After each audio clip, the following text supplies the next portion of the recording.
little explorers, welcome back. Today it's very cold outside, so inside we come and we're going to make some more craft. Hi, I'm Carolan from the Macarthur Centre for Sustainable Living, and I'm here to show you today how to make a kookaburra. This is our homemade kookaburra, just from a brown paper bag and a few bits you may have lying around the house.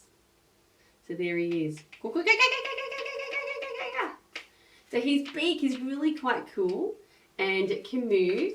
It's made for little hands so that it's a bit easier for them than for me to move our kookaburra up and down.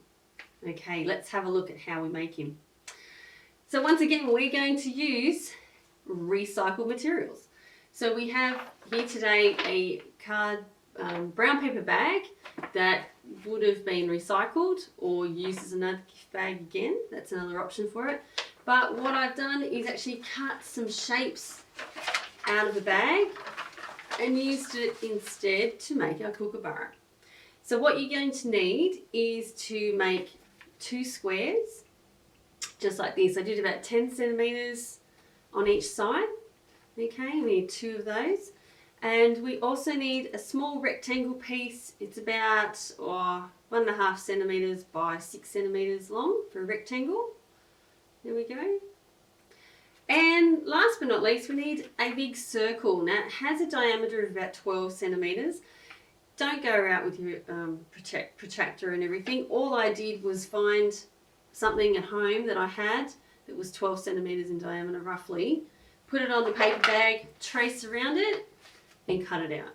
Okay, that's the easiest way. So just find something you have in the kitchen or laundry household and trace a circle. Okay, that's our main things we need. We also, to decorate him, if you have any feathers, you could use some of those. If you don't, you could use some cotton wool again just to give our kookaburra a bit of whiteness on the top of his head, because kookaburras have brown spots and white parts to their head.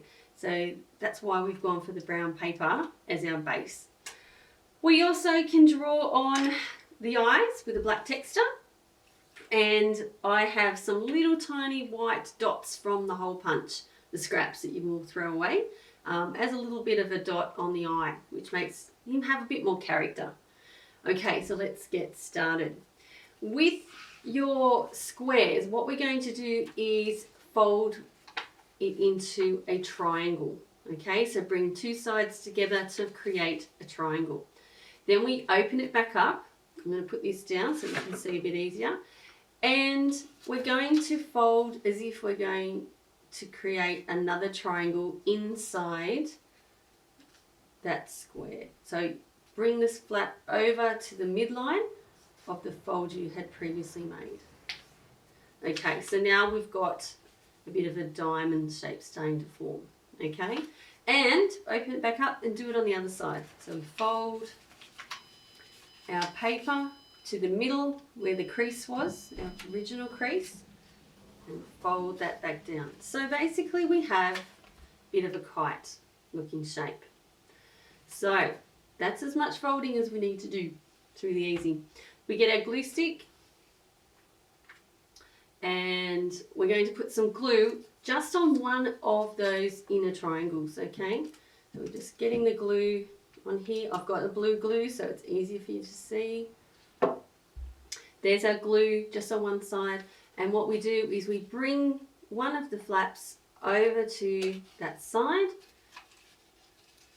so that we're kind of making a triangular cone in a way, and it's going to be start to form a bit of that beak, and we flatten it down, and that's what we've made. Okay, so we actually make 2 of those, so do that process twice. I've already got one here that I did before, so now I have 2 of the same shapes from our squares. Now this is going to become the beak. You can start to see it happening now. Then we get our little triangle piece and we're going to fold it into half. Okay, and we're going to put glue all over both sides of the rectangle. So down we go, glue all over the place. There we go.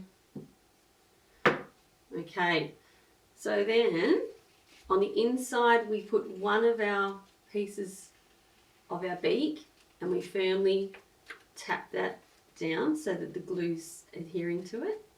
And then we get our other piece. We put our beaks together on the flat side like that and push that piece of rectangle down inside the other side of the beak. And that is how we join our beaks together. So now they start to talk. Okay, it doesn't look much like a kookaburra just yet, so we've got to get a little bit more happening.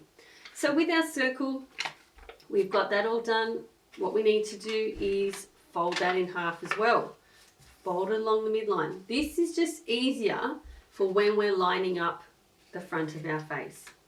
Okay, so now's a good time to actually draw on two eyes.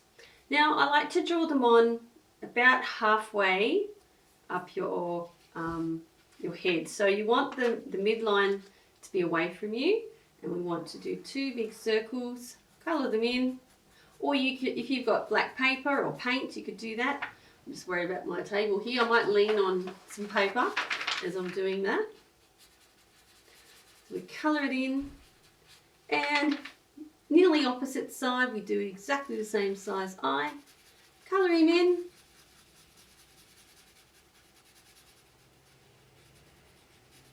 Okay, now that's what he looks like at the moment. So there's our midline.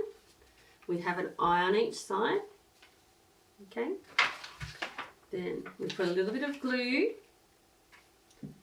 just at one end of our beak or our head. Okay, this is going to slot gently into the beaks. Okay, there it is. So we get our beak and try and aim for that midline that we had. Mine's a bit cool, got two lines purely because that's the way the bag had done it. And we try and slot the head down in as far as it can go.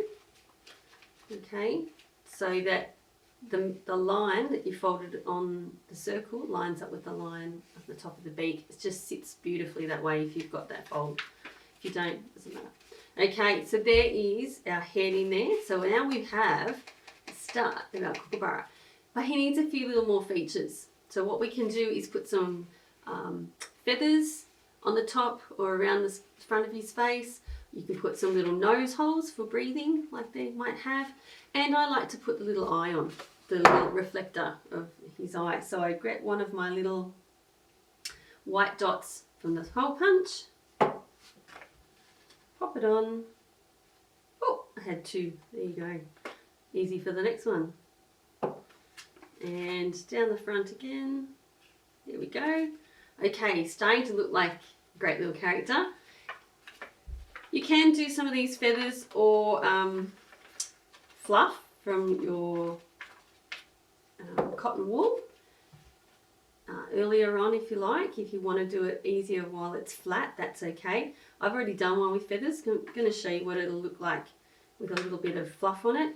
Now we don't want too much fluff because a kookaburra has a big piece of brown that goes on the other side of his eye. So we just want a little bit of white to indicate he has a bit of white on his head. Okay, and then we just quickly do the other side. A bit there, bit there. So there's a little bit underneath his eye, but a lot more further on. That looks a little bit more like it. Okay, get another bit of cotton wool. Once you get gluey, it sticks to you everywhere, doesn't it? Okay, so we've got a little bit there and just a little bit on the top of his head as well. So you can play around with that, make it how you like it. The kids are having fun, that's the main thing. Okay, so here is our kookaburra, hopefully not looking like Santa Claus too much with all the fluff. Okay, and there he is. Now I have two kookaburras sitting in an old gum tree. Thanks for watching everyone. I hope you enjoyed today's craft and we'll see you next time. Bye for now.